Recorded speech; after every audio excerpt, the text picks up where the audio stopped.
In the ancient city of Anathoth, nestled in the hills north of Jerusalem, a young man named Jeremiah grew up in the household of Hilkiah, a priest. The world around him was turbulent. Idolatry and injustice festered in Judah, and the shadow of mighty empires loomed ever closer.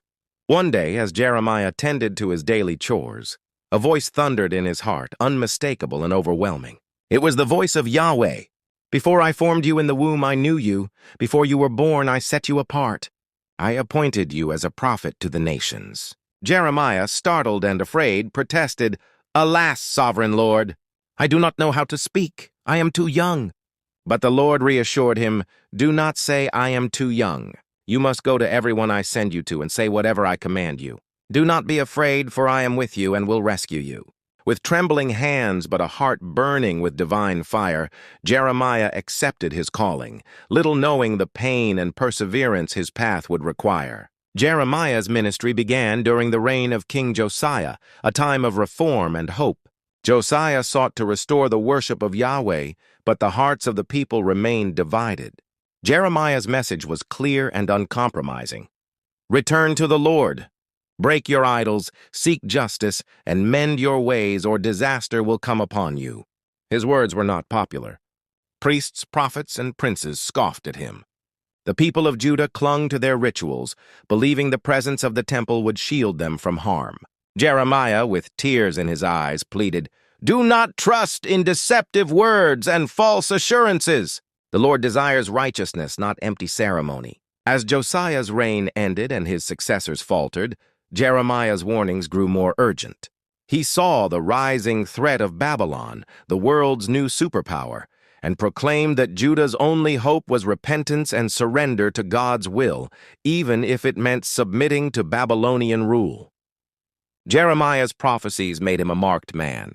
He was mocked in the streets, denounced by false prophets, and even betrayed by his own family.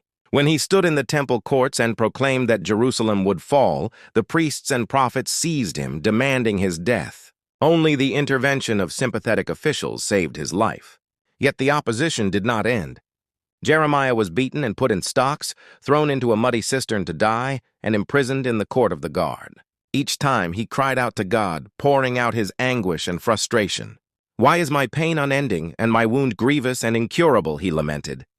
But even in his darkest hours, Jeremiah clung to his calling, compelled by the word of the Lord burning within him like a fire he could not quench. Despite Jeremiah's warnings, the leaders of Judah refused to listen. They placed their trust in alliances and their own strength. The Babylonians, led by Nebuchadnezzar, besieged Jerusalem. Hunger, disease, and fear gripped the city. Jeremiah, still imprisoned, continued to urge surrender, promising that those who yielded would live. In 586 BCE, Jerusalem fell. The temple was destroyed, the walls were breached, and the people were carried into exile. Jeremiah walked among the ruins, his heart shattered. He wrote the book of Lamentations, pouring out his grief for the city he loved. "How deserted lies the city, once so full of people. Her children have gone into exile, captive before the foe. Hope amid the ashes." Yet Jeremiah's story is not only one of sorrow. Even as he wept, he spoke words of hope and restoration. He delivered God's promise that the exile would not last forever. "The days are coming," declared the Lord through Jeremiah, "when I will make a new covenant with the people of Israel and Judah. I will put my law in their minds and write it on their hearts. I will be their God, and they will be my people." Jeremiah purchased a field in Anathoth as a sign that life would return to the land. He proclaimed that God's love and faithfulness would endure, and that a righteous branch, a future king from David's line, would one day arise to bring justice and peace. Jeremiah's life was marked by loneliness and struggle. He never married as God commanded to symbolize the coming desolation. He was misunderstood, reviled, and often alone. Yet he remained faithful, speaking truth to power and interceding for his people even when they turned against him. His words echo through the ages, challenging and comforting those who face hardship and doubt. Jeremiah teaches us that faithfulness to one's calling may demand great sacrifice, but also that hope endures even in the darkest night.